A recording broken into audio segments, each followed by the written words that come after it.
Terwijl die ook on in de zomerperiode dat er hier wijgeer dat er naar Utrecht gaat. En toen weer het even dat de Tjerkeriet nu zijn van de evenementcommissie kan ons helpen. Want ja, het is vakantie, het is coronatijd en in september komt de aanstel heel dichtbij. Vorige week hebben we nog de persconferentie aanwachten. En nou, gelukkig kort plan zat het lijken terug in.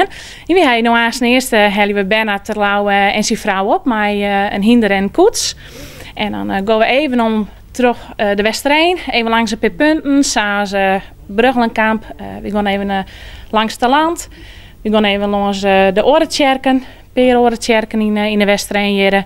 En dan daarna dan ben we hier weer. En dan kunnen de gemeenteleden komen. Ik werd terug een looproute, boeten en binnen in het kerken. En ze kennen als het ware gedagzwaaien naar Bernard en Margriet. Ze kennen eventueel wat Jaan. En er is muziek, een draaiorgel. Mensen kunnen oliebal krijgen, de band kan een ijskool krijgen, een bakje koffie boeten. Dus ja, ik denk een hele verrassing voor Bernard. Ja, ik ben er helemaal bewust van. Ja, het zou wel wat zijn van de mat even de jong vrij houden, maar ik heb nooit wat dacht. Ik denk nou, in het kerk een kopje koffie en dan zit er een wijn en een hinder voor de deur. Ik denk nou, wat is dit nou? Ja, ik vind het prachtig. Ja. Ik word nou in de landelijke kerk algemeen dominee voor zending en werelddiaconaat. Dus alles wat de PKN-kerken doet in het boeteland, dat jet bij uw team.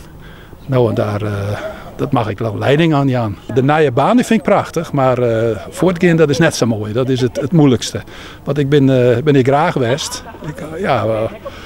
Veel mooie contacten en de praten willen en het was een hele mooie tijd. Ja.